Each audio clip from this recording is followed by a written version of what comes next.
Cotisap, cotiser, sponsoriser, soutenir, contribuer, participer. Ni mɔgɔ b'a fɛ ka fara Kanda sira kan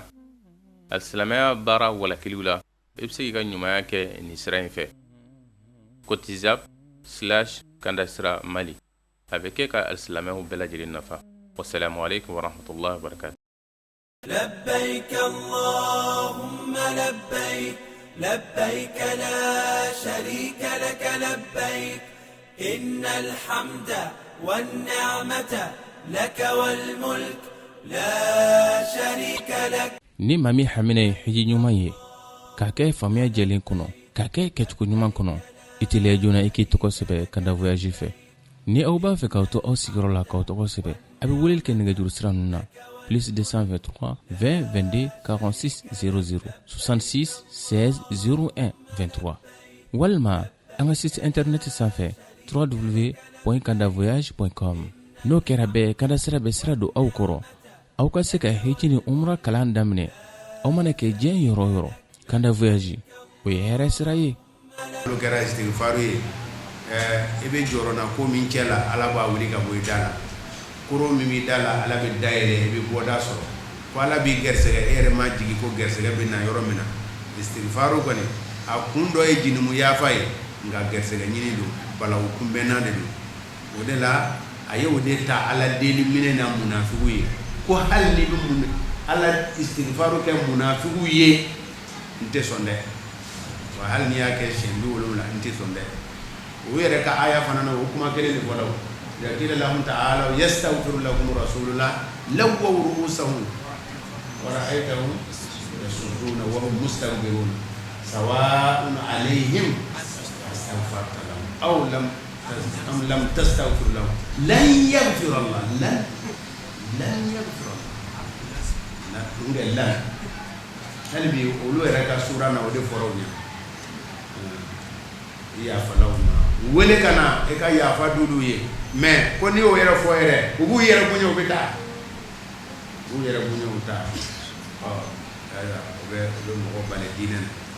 a bɛɛ ka kan i y'a fɔ i m'a fɔ a bɛɛ ka kan Ala tɛna yafa. O de la Bukhari ka hadisa ye ko ni ne kun y'a dɔn 70 in n'i ye dɔ fara 70 in na n'o kun bɛ kɛ bɔda ye o ma ne kun bɛ dɔ fara mais u ka sura in na u tɔgɔla sura in na Ala y'a bɔ ye k'a fɔ lan zamakasariya lan abadiya lan ati n tɛna yafa n tɛna kɛ.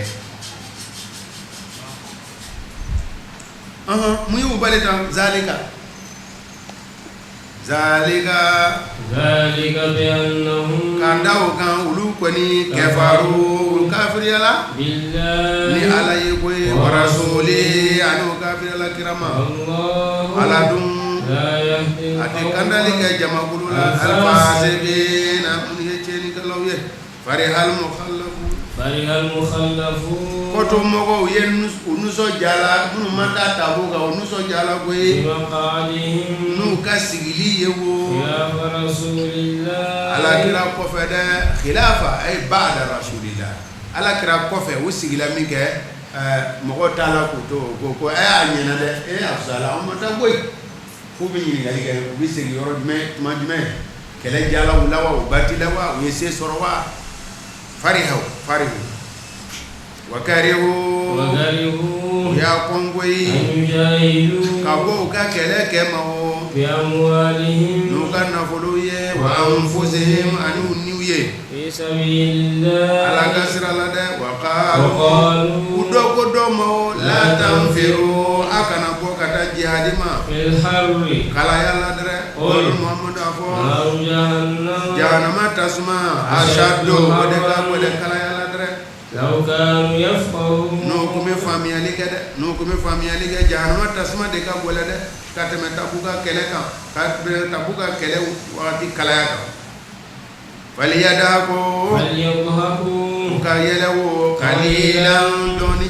وليبكوا ka kɛsi wo كثيرا caya la lara جزاء saraka ma wo بما كانوا يكسبون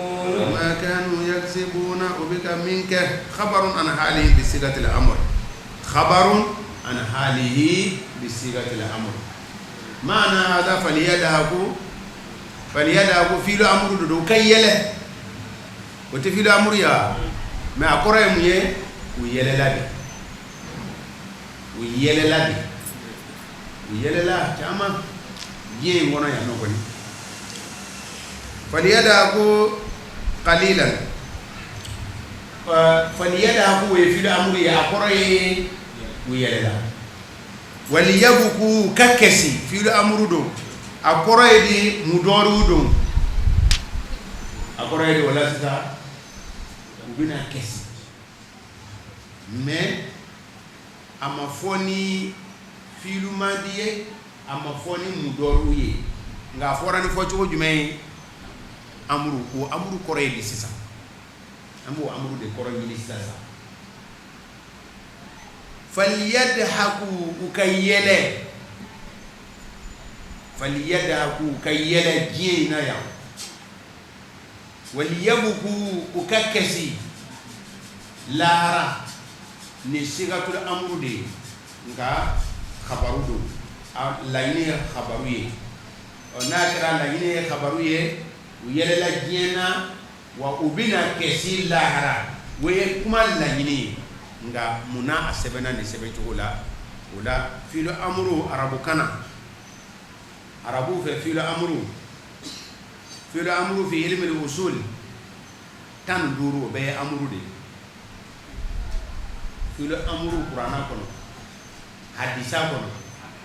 koro miyala koro tan ani duru de ba net se ka cité ka be fogo koro tan duru kan bala ko ni ayo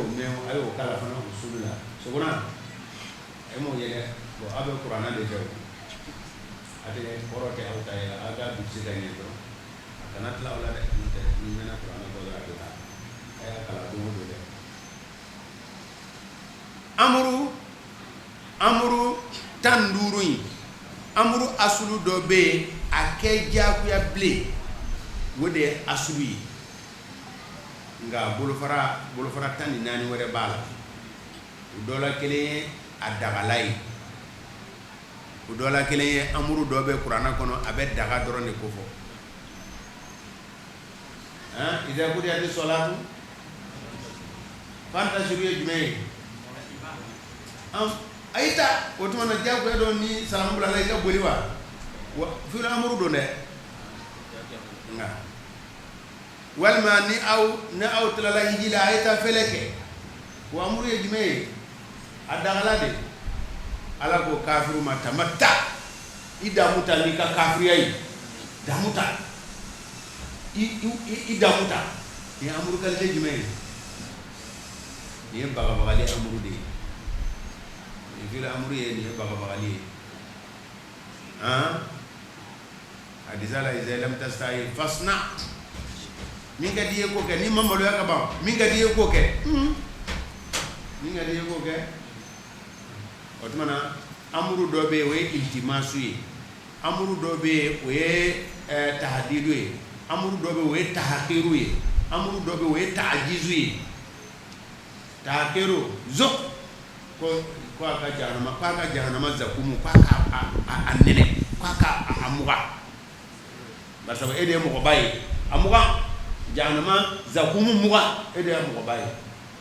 donc amuru bolo fara de ka cha amuru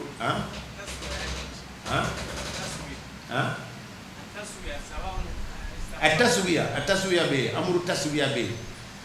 amuru taswiya be iltimasu be na yasra be amuru du'a be nango arabana ko firlana ala ya fa ma ambe ka ni amuru bora duguma ka yele sampe we du'a wi ni denye afa yamaru we du'a wi de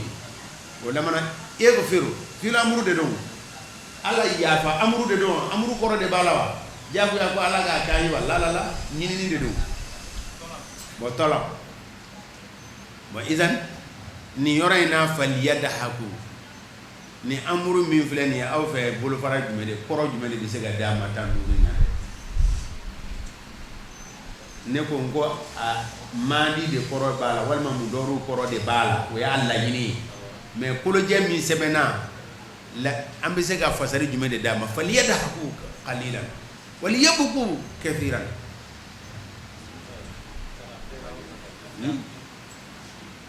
amuru qualité jumɛn an bɛ amuru qualité jumɛn de d'u ma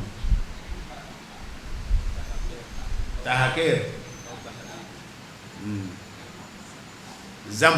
zamu ni tahakiru bɛɛ ye kelen o bɛɛ ka surun ɲɔgɔn na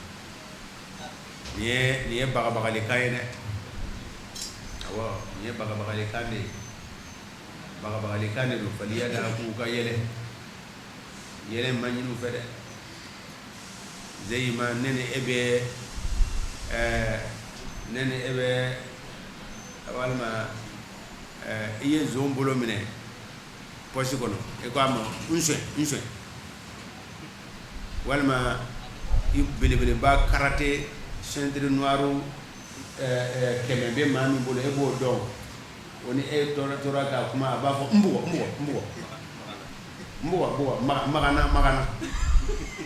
magana amuru de don n bugɔ fana amuru de don wa bugɔ kɛ amuru tahadi faliyadahaku u ka yɛlɛ bagabagali de don dɛ u ka yɛlɛ o kɔni ye bagabagali ye u ka yɛlɛ o de ye fɔlɔ ye wa amuru fɔlɔ o bɛ se ka fasara ni bagabagali ye u ka yɛlɛ o kɔrɔ yɛlɛ ye fɛn lagosilenba de ye fɛn jasilenba de don barisa bagabagali donna a la nka est-ce que filanan in fana ye o ɲɔgɔnna ye waliyabuku fana ye o ɲɔgɔnna de ye wa o fana ye tahadidu de ye wa o ye jumɛn ye Sidibe o ye amuru yɛrɛ de ye koyi aya ɲɛji bɔ de bɛ ka a bɛna kɛsi yɛrɛ de a bɛna kɛsi wa a bɛna kɛsi jahanama bɛ aw jeni a bɛna kɛsi o tɛ bagabagali ye dɛ o bɛna kɛ waakuw yɛrɛ de a b'u ɲɛ waa kɛ an o tuma na sa yalisa u ka kɛsi liyabuku la u b'u kɔlɔsi faliyadahaku la yadahaku b'i bolo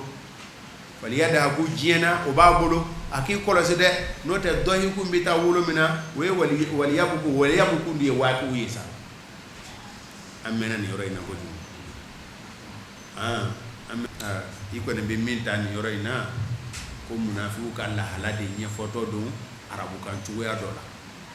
munafiku de ka lahala de ɲɛfɔtɔ don arabukan cogoya dɔ la ne ko an ka an wasa don ngo la ni ngo bɛna nin ɲɛfɔ e ye i bɛna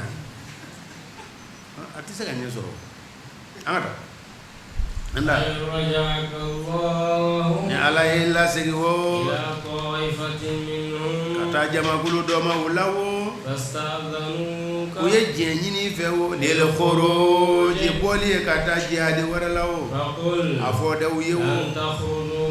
a tɛ bɔ ka fara ne kan dɛ abadan fiyewu a tɛna kɛlɛ kɛ ka fara ne kan a dugu wa jugusi la ka sababu kɛ aw yɛrɛ kɔni arabiyetu aw jɛna o ni sigili ye o aw wala marra siɲɛ fɔlɔ la dɛ fakodo a ye sigi tuguni bagabagali don a fara kɔto baw kan koyi ولا تصلي kana seli dɛ ala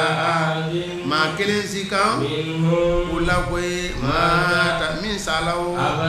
abada dɛ wala takɔn kana jɔ fiyewu ala kaburi a ka kaburu la ka ziyara k'a la fana ka sababu kɛ olu kɔni o kafiriyala ni ala ye o o kafiriyala kira yɛrɛ ma wa maa to sala koyi k'a sɔrɔ u yɛrɛ faase ko tiɲɛnikɛlaw don kafiriya ka tiɲɛni na fisuku bi maana kufuru na wala tu jebuka awɔ a tɔ dafa wala tu jebuka amwaluhum u ka nafolo kana e ɲaga koyi u denw fana kana e ɲaga ala b'a laɲini de a k'u ɲɛgi dɛ biha ni nafolo ɲɛ diɲɛso in kɔnɔ watasa o niw ka bɔ o ka sɔrɔ u yɛrɛ u ye kafiru ye dɛ naam o tumana wala tusalli ala ahadin minhum mata abada hali bi minhum munafiku ko ni munafiku ninnu sala k'i kana seli o kan dɛ abadan kana seli o kan bilen dɛ wala taqum ala qabrihi kana jɔ a kaburu yɛrɛ la ka seli yɛrɛ dɛ ka kundo kɛ de o ma da ala la o tumana sa nin kɔni ani lakalila tuma min na Abdulayi bun Ubay bun Salul dugutigiya ale kun ye candidat ye dugutigiya la Madina ala kira nana min kɛ a ka candidat Cour suprême ye a ka candidat wuli ka bɔ yen Cour suprême banna a ka candidat na donc ale ni mɔnɛ to la ale ta kɔni ye non kira juguya kɔni a y'a fɛlɛ bɛɛ bolo da a ka ɲɛmɔgɔya tiɲɛna yahudiya karamɔgɔw yahudiya karamɔgɔw fana ka ɲɛmɔgɔya tiɲɛna olu ta fana kɛra juguya fin ye nin cɛ in kɔni kuranna aya caman bi jɛngɛ ka nin cɛ in de kibaruya fɔ dɛ Abdullah ibn Ubay ibn Salul ka kira ka juguya bolo da kɛnɛ kan ayi Aisha do ka ko fo k'a sɛgɛ mais a ye fɛɛrɛ de kɛ Aisha do ka fɛngɛ Sɔfuwanu ma na ni Aisha ye mɔgɔ m'a fɔ ko ye kokolon de kɛ wa ale kɔni ni dugu jɛra dɔrɔn a bɛ n'a ye mɔgɔ 2 mɔgɔ 3 ye a bɛ gɛrɛ aw la ne ko ko n bɛ Madina a b'a kalama wa ne b'a fɔ Aisha wa Sɔfuwanu wa a bɛ taa a yuguba a bɛ tasuma don a la dɔrɔn ka taa ka tasuma don a la ka taa k'aw hakili ji dɔrɔn aw ka sogola n'o ka taa Abdullah ibn Ubay ibn Salul saya dun ye wajibi ye dɛ bana nana ma a nana fatu a fatu dɔrɔn a den fana tun ye mɔgɔ ɲɛnama ye a den ye silamɛ ɲuman ye wa den yɛrɛ de kɔsɔn de kira ye nin ko in kɛ dɛ mais Ala y'a jarabi barisa kira ka dawa a bɛ mɔgɔ ka lahala kɔlɔsi a ye den de ka lahala kɔlɔsi fa in kɔni a taala den in taara fɔ alakira ye sallallahu alaihi wasallam ko a fakɛ ye k'a sala dɛ a dun sala ni la ilaha illallah ye hali n'a ka la ilaha illallah man ɲi a sala n'o ye o a ma la ilaha illallah fɔ a fa wato de la a ka munafiya la ilaha illallah ko don a tubila ka la ilaha illallah fɔ o ye silamɛya don kan ye aya ko a sala ko bɔn t'a labɛn e bɛna a ɲɛfɔ ye a taara labɛn a segila ka na kabako la kabako tɛmɛnen ala kira y'a ka duloki bɔ ka d'a ma a ka t'o kɛ kasange a la yani a y'o bɔ ka di a ka kisi ɲini wa walima a dɛmɛ wa fini dɛsɛ wa fasari bɛɛ fɔra nin na dɔw ko duloki dila ma yasa nɔgɔya ka don a bolo ala fɛ ni nin ye dɔw ko duloki dɛsɛ de ko fini dɛsɛ de b'a la alimuhimu kira y'a ka duloki bɔ ka d'a ma a ka taa o don a ka kasange subhanallah nga depuis ko nin kɔni ko a banana Umaru ye minal mulham al mulhamuna Umaru ye o dɔ de ye kuranna aya caman jigila ka bɛn ni Umaru ka kuma ye dɛ wa nin b'a la koyi kuranna aya caman jigila ka bɛn ni Umaru ka faamuya ye Umaru ka miirila ye Umaru bɛ hami ni min ye hali dulɔ ko haramiya k'a tigɛ k'a fu tigɛ pewu Umaru ka baara ko bayyin lana fil qamari bayana shafi'a hijabu nani kira ka muso mɔgɔ kana don Umaru ka fɛngɛ b'a la wa nin fana na Umaru ka jɔyɔrɔ b'a la koyi naam Umaru bin Khattab cɛ in denkɛ in donna ka bɔ min kɛ Umaru fana donna so bɛ ɲɔgɔn kɛrɛfɛ ne ko kamalen ye mun de fɔ de a ko a fa fatula n'a fa fatula kabini sisan kana taa yɛlɛ kabini sisan kana taa yɛlɛ kira fana ko ayiwa ala dun fana ma fɛn fɔ n ye fɔlɔ dɛ tɔyi cɛnin y'a labɛn a segila ka na don tuguni sisan kɔni a bɛna su bɛna la a segila ka bɔ la n ko a nana mun na de a ko a labɛnna hey kana taa sela kan dɛ ala kira fana ko hey ala ma fɛn fɔ n ye dɛ tɔyi ala kira y'i labɛn a bɛna bɔ o ko Umaru y'a dɔn ko a yɛrɛ b'a dɔn a ta in ye tiɲɛ minɛ o ko a taara jɔ a bɛ kɛ komi a bɛna jɔ kira ɲɛna koyi kira ye sira jɛngɛ ka bɔ a ko bɔn i bɛna taga de kana taa dɛ ko ala ma fɛn fɔ n ye ala ma n gɛn a ma n yamara a ma fɛn fɔ n ye ala ma fɛn fɔ n ye ko ala ma fɛn fɔ a ye o tuma na Umaru tugula a kɔ n'u ye pa 2 3 kɛ ne ko i bɛ sera a kan de yan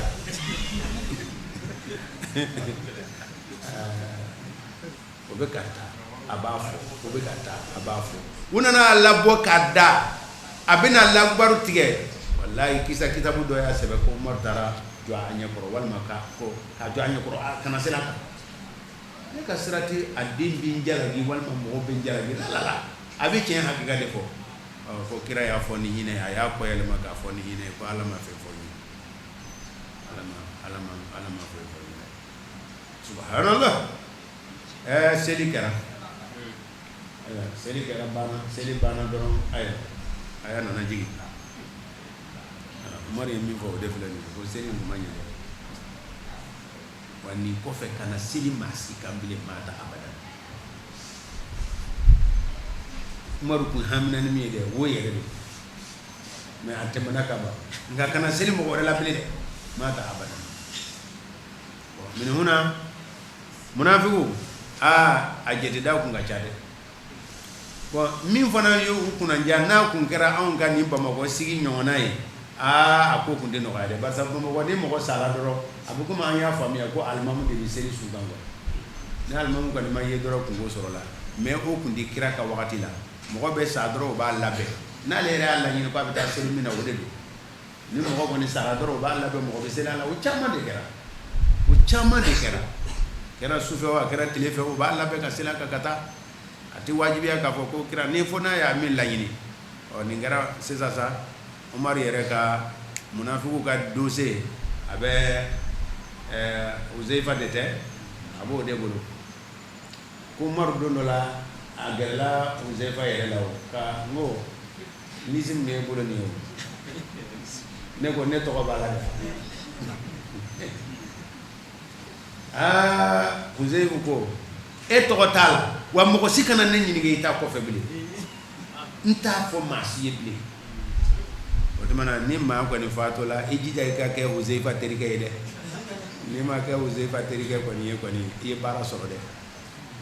ni maa min faatɔ la dɔrɔn Umaru bɛ Uzaifa lajɛ ni Uzaifa bɛ ka taa kungo kɔnɔ a ye taa seli a ka su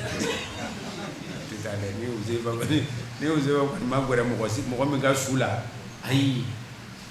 an banna a dɔw na bon hali n'a ma fɔ munafiku kɔni e kɔni kungo sɔrɔ Umaru kɔni ka jate la ni Uzaifa kɔni fari foninen tɛ i ka ko la ayi ale tɛ gɛrɛ e la o ni aya la tusali ala ahadi mata minhum abadan i kana seli o kan n'i y'a dɔn bon a dun tɔgɔ fɔla mɔgɔ kelen pe de an bɛ se ka taamasiyɛn la mais an tɛ danganiya sɔrɔ jogo dɔ bɛ se ka k'i la munafiya jogo dɔ mais an tɛ danganiya t'an bolo ayiwa an ka taa bon ni sisan sallu ala man qala la ilaha aw sallu wara man qala la ilaha ni mɔgɔ min ye la ilaha illallah fɔ a ye seli a kɔ ni mɔgɔ min ye la ilaha illallah fɔ a ye seli o su kan anw ye ni an ye taamasiyɛn ye an tɔw ala ma kibaruya d'a ma k'i ye munafiku ye fo taamasiyɛn dɔ de yera a la o t'an bali an ka seli a kan nka fisuku bil jariha alimamu ma kan ka seli o kan fisuku bil jariha an ye dulɔ min na an ye a yera kokolon na maa min yera kokolon na jogo kolon bi min na kɛnɛ kan alimamu ma kan ka seli a la min fagala hadu la alimamu ma kan ka seli hadu bɔra min na alimamu ma kan ka seli a la fisuku fasiguya bangela maa min na alimamu ma kan ka seli a la o de bɛ yen o ye fasigu kɛnɛkanta ye dɛ mais nifagu olu ye sew qalbi o bɛ dusukun de la mais jogo dɔ fɔla ko o ye munafiku jogo ye est-ce que o b'an bali an kana seli kan wa ayi dɛ o t'an bali an kana seli kan dɛ a ko mɔgɔ min bɛ kɛlɛ sɔrɔ a ti yafa mɔgɔ ma a bɛ dan tɛmɛ kɛlɛ la munafiya jogo don nkalon layiru tiɲɛ bɔrɔtɔ kun t'a la munafiya jogo don a ka taabolo ye nkalon ye munafiya jogo don kira diinɛ saboteli munafiya jogo don diinɛ mɔgɔw ka lagosili munafiya jogo don mais est-ce que ni an bɛ se k'an kɔ de na ka ban mɔgɔ dɔ ka seli ka ban ka seli a la an tɛ ban ka seli mɔgɔ kan n'o ye dɛ nka ni fisuku bili jariha o kɔrɔ sigida la mɔgɔ ye dɔ jogo kolonba dɔ la min ni silamɛya tɛ taa n'o mɔgɔ mɔnɛli sa la alimamu ye ka nayibu bila o ka taa seli o jogo kolon kɛnɛkan o kɛnɛkan jogo kolon kama mais e tɛ se k'a fɔ ko nin ye munafiku ye e b'o fɔ ni mun ye jogo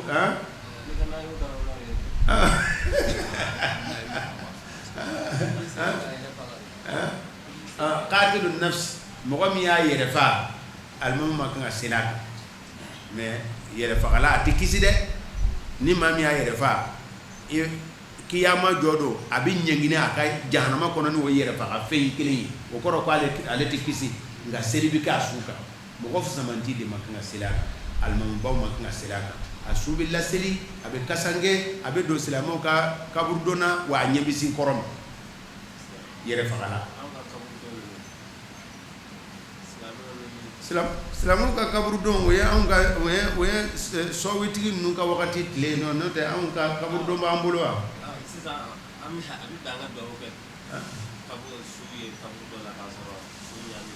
wa ni su ɲagamina n'an m'a dɔn an bɛ foroba dugawu kɛ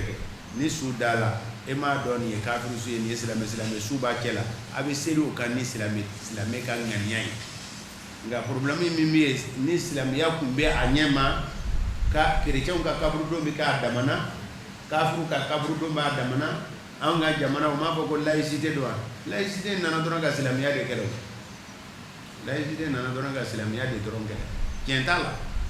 laïcité tɛ tiɲɛ dɛ mɔgɔ a kana se k'o la koyi laïcité tɛ tiɲɛ ne na avocat dɔ ye ɲɔgɔn sɔrɔ laïcité ko tiɲɛ don bon ko article fɔlɔ code de la famille min bɛ kuma tiɲɛ kan a article fɔlɔ 751 de don walima 571 article fɔlɔ code de la famille na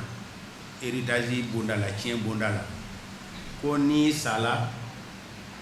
e ka tiɲɛ bɛ tila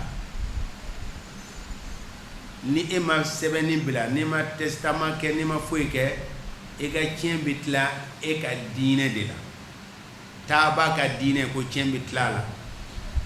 n ko avocat kɛ ma n ko mun de sɛbɛnnen bɛ yan ko nin kɔni i mana sa donc ni e ma sɛbɛnni to ye fɛnkɛ to ye taaba faatola diinɛ min na a bɛ tila o la n ko wala ne y'a faamu ne ɲɛ bɛ min na e t'o la i bɛna faamu avocat kɛ n ko bɔn sisan e delila k'a kalan bibulu la ko tiɲɛ tila bɛ yen wa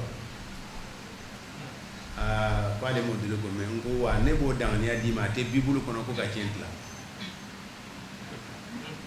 a tɛ bibulu kɔnɔ ko ka tiɲɛ tila bon tɔyi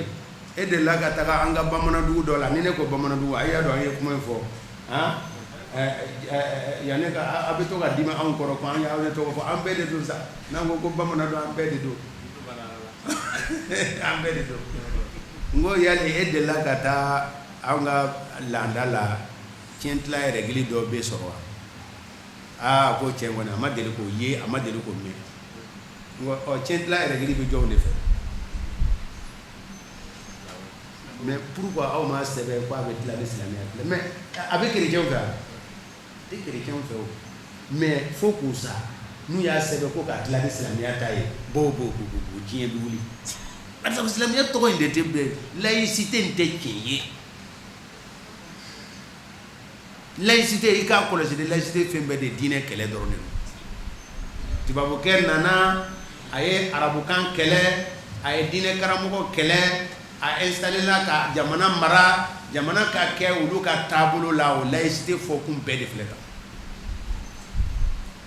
tan o tuma na o laïcité la sisan kaburu fila bɛɛ ɲagaminen don ɲɔgɔn na sisan an ka kaburu dɔ bɛɛ la n'o tɛ nin ye ko gɛlɛn ye wa yɔrɔ dama dama de ye o ye kaburu dɔ fɛngɛ la alhamdulilayi fɛ yɔrɔ dɔ la yɔrɔ dɔ bɛ yen o ye n'o tɛ an ka kaburu dɔ bɛɛ lajɛlen la kerecɛnw b'a cɛla aw ta nin yan nɔ kerecɛnw de ta a cɛla ko gɛlɛn don wa dugukolo dɛsɛ de don wa a tɛ barrière bila wa mais ka t'o basa k'o don ɲɔgɔn na laïcité ko laïcité ni maa min kɔni y'a yɛrɛ fa silamɛ ɲuman tɛ seli e kan wa surunali don tɛ nafa ɲɛ dɛ a tigi bɛ don jahanama na mais seli bɛ k'a kan ɔ tiɲɛni mana bange min na alimamuba ma kan ka seli e kan a b'a kan n'a ye mais munafigiya in o est ce que a bɛ se ka dɔn wa aw fɛ munafigiya bɛ se ka dɔn wa tamasiyɛn dɔ de b'a la o tamasiyɛn tɛ katiyatɔ ye dɛ k'a fɔ munafigiw ka jogo ye nin ye u ka jogo ye nin ye u ka jogo ye nin ye o bɛɛ bɛ yen mais a bɛ se ka kɛ o t'a ye a bɛ se ka kɛ o t'a ye o tuma na o de la o de ye Umaru sen sumaya o a bɛ Uzaifa lajɛ mun na masabu adangnya tabulu ayo ada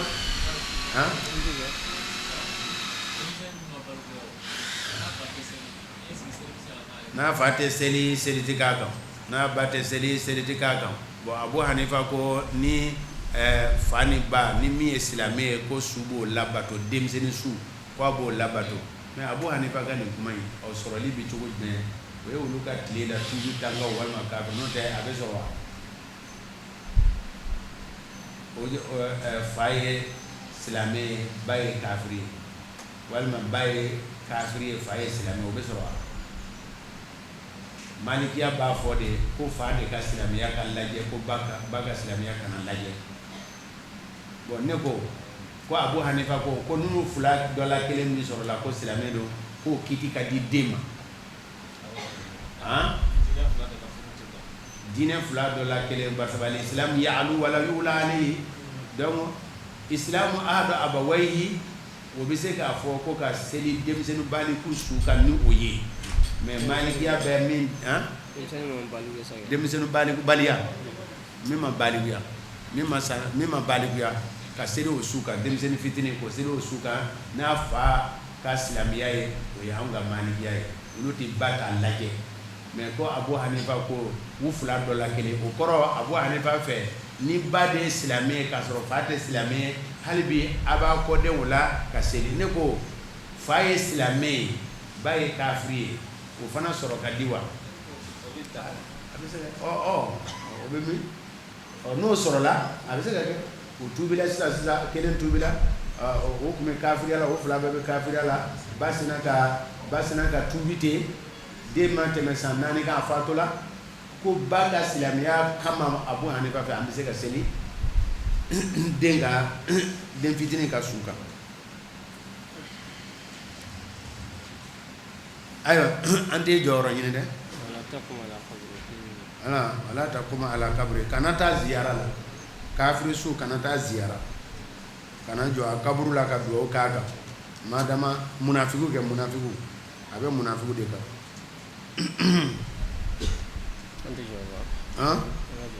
ayiwa an bɛ jɔ nin yɔrɔ in na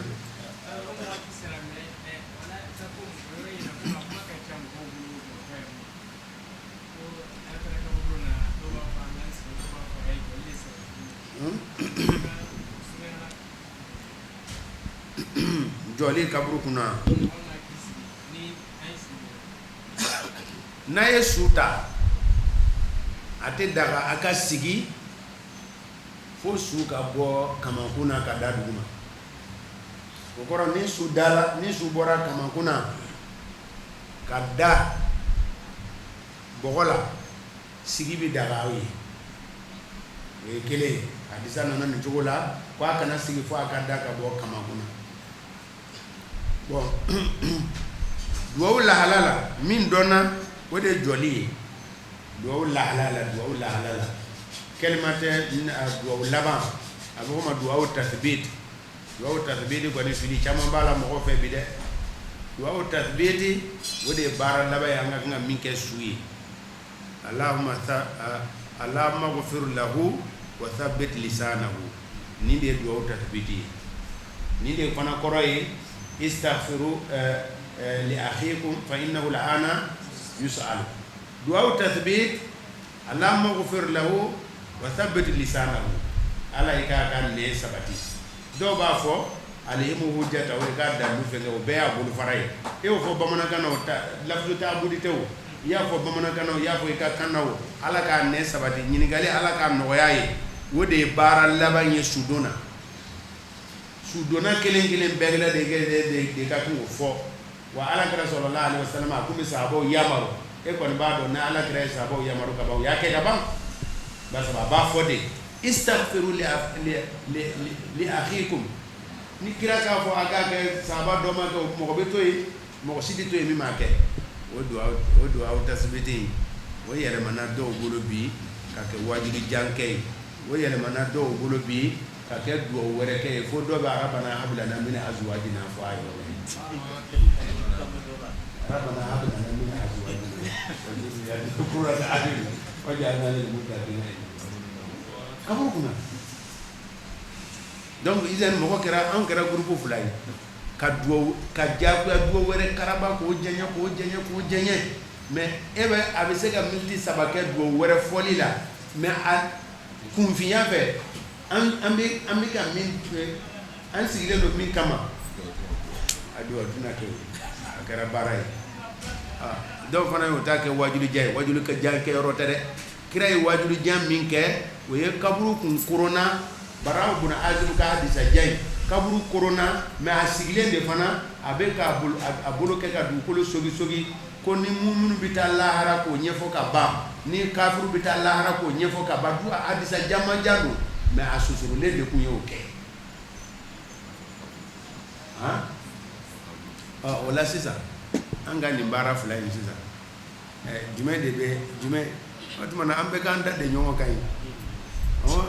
ne ko ninnu ka duwawu ni ko ninnu ka duwawu t'a